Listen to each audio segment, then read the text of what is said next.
Kaos spesial dari Starting Eleven. Klik link di deskripsi untuk pre-order ya.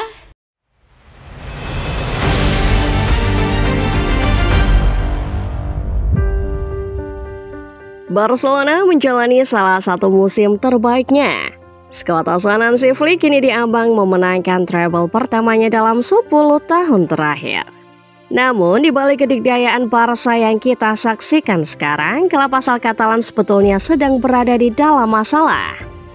Krisis finansial yang menghantam klub sejak era Covid sampai saat ini belum benar-benar bisa ditangani. Tapi di tengah situasi yang serba problematik, Barcanya Flick justru berkembang menjadi salah satu versi terbaik tim ini.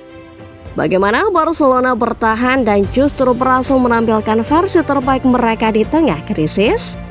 Sebelum menyimak bersama, jangan lupa like, subscribe, serta nyalakan notifikasinya supaya tidak ketinggalan video-video menarik dan terupdate seputar sepak bola lainnya dari channel Starting Eleven Moment.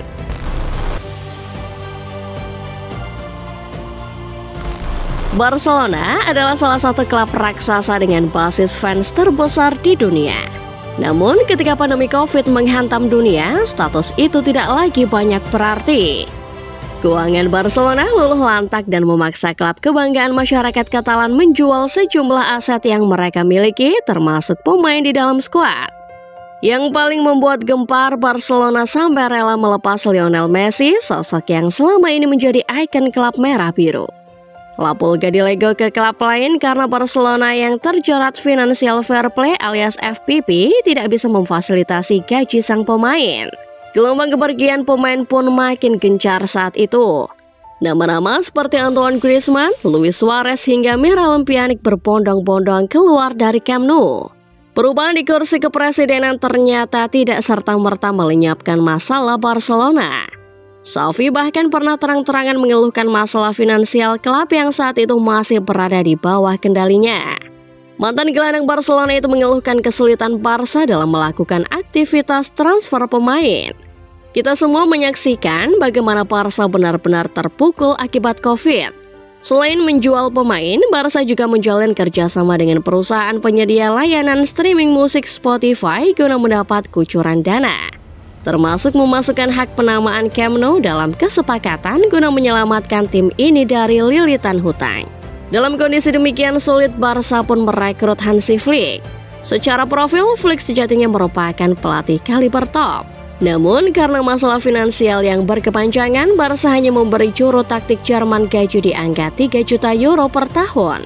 Angka ini hanya separuh gaji pelatih Barcelona sebelumnya, Xavi Hernandez, yang mengantongi bayaran senilai 6 juta euro per tahun.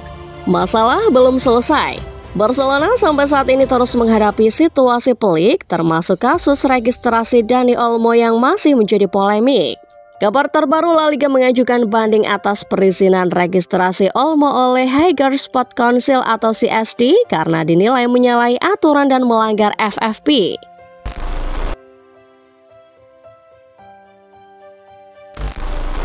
Hansi Flick boleh mengantongi bayaran yang lebih sedikit dari Xavi. Namun, berkat kepercayaan dari Joan Laporta serta totalitas Flick, Barca kini justru berevolusi menjadi tim yang menakutkan. Gaya sepak bola menyerang yang dibawa mantan pelatih Bayern rupanya sangat pas untuk Barcelona. Filosofi menyerang total Hansi Flick yang menjadi andalannya semenjak menangani Bayern Munchen diterapkan dengan baik di Barcelona. Permainan Barca di bawah Flick tidak lagi berfokus pada build-up pendek atau umpan-umpan pendek untuk membangun serangan. Ia lebih berfokus pada bagaimana caranya membawa bola secepat mungkin ke gawang lawan. Satu hal lagi yang jadi sorotan dari Hansi Flick adalah juru taktik Jerman ini dikenal punya kedisiplinan tinggi. Kehadiran pemain, kondisi fisik, bahkan sampai gigi adalah sesuatu yang penting dalam kacamata Flick. Kedisiplinan ini juga berperan penting dalam pola permainan Flick yang kerap mengandalkan serangan cepat serta offside trap dan garis pertahanan tinggi dalam bertahan. Sekilas, filosofi bermain ala Hansi Flick kelihatan berbeda 180 derajat dari DNA Barcelona yang lazimnya memainkan tiki-taka yang cenderung lambat. Namun, kalau kita perhatikan lagi, taktik Flick justru sesuai dengan kondisi Barca sekarang. Permainan lebih direct seperti yang diperagakan Flick adalah permainan yang lebih mudah dipahami oleh para pemain muda. ketimbang tiki-taka yang butuh pemahaman dan teknik tinggi. Dalam beberapa wawancara, Flick mengatakan kalau dirinya adalah seorang maniak sepak bola menyerang. Gaya bermain yang coba ia implementasikan adalah ciptakan peluang bahkan gol sebanyak mungkin. Filosofi ini pada akhirnya membuat Barca berevolusi menjadi klub ganas yang seringkali menang mencolok atas lawan-lawannya.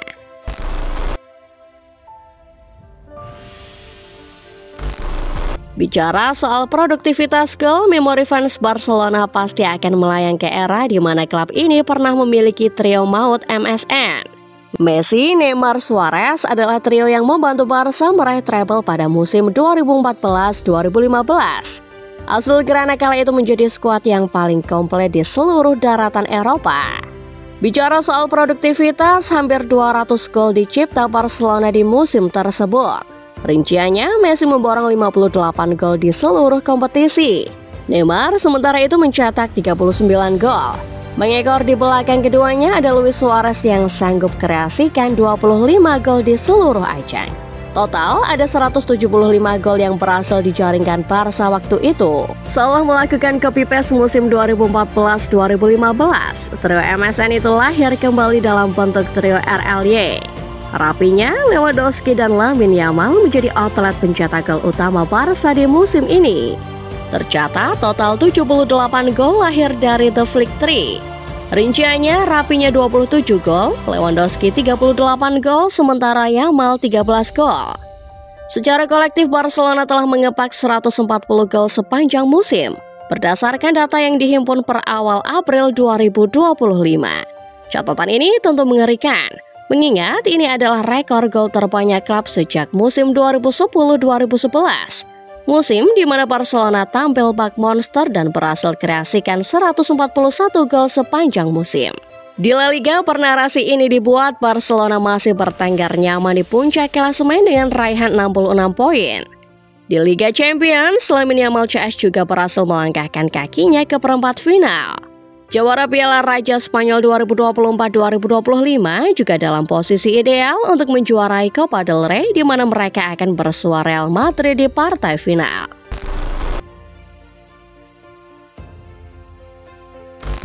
Bermimpilah walau kamu ditertawakan. Barangkali itulah kalimat yang dipegang teguh Barcelona musim ini. Ditinggal ikon klub seperti Lionel Messi dalam kondisi carut-marut dan tidak bisa belanja pemain, Barca sempat dilabeli klub ancur. Skeptisme bahkan masih ada ketika Hansi Flick ditunjuk menjadi suksesor Xavi sebagai juru taktik klub. Namun dalam posisi demikian, Barca justru menjadi tim yang sangat kuat untuk memenangi semua gelar yang memungkinkan. Joan Laporta bahkan mengatakan kalau dirinya bermimpi Barca bisa treble lagi. Presiden Barcelona itu pun senang karena Hansi Flick membawa energi positif yang memungkinkan Barca meraih pencapaian yang mereka nanti-nantikan selama 10 tahun ke belakang. Pernyataan Laporta mengacu pada statement Flick yang menanggapi pertanyaan perihal kemungkinan Barca meraih treble. Pelatih asal Jerman itu selalu optimis kalau sudah bicara soal gelar. Bahkan Flick sesumbar kalau kabinet trofi Barca masih muat banyak trofi untuk musim ini. Bermimpi itu boleh, tapi kami harus tetap fokus dan bekerja keras. Gelar juara itu mimpi terbesar setiap tim. Kami sudah punya satu, tapi masih banyak ruang di kabinet untuk trofi yang lain. Tapi aku bukan orang yang hidup di masa lalu atau masa depan. Kalau kalian tanya seperti apa laga final, aku akan jawab seperti laga berikutnya versus Betis, kata Flick. Seperti kata Flick, Barca akan menghadapi Betis dalam misi mempertahankan puncak klasemen La Liga. Selanjutnya, mereka akan menantang Dortmund dalam perebutan tiket semifinal Liga Champions. Tim asuhan Hansi Flick juga akan menghadapi Real Madrid, seteru abadi yang sudah mereka bantai 2 kali untuk mencoba menggondol trofi Copa del Rey musim ini. Pada akhirnya, mimpi yang besar adalah mimpi yang ditertawakan orang. Dan kondisi itu sangat cocok dengan kondisi Barca musim ini. Namun, Barca juga harus memahami bahwa sedikit saja lengah, mimpi treble mereka akan sirna begitu saja. Lalu bagaimana menurut football lovers? Bisakah Barca mewujudkan mimpi treble mereka setelah sempat jadi bahan tertawaan? Komen di bawah ya!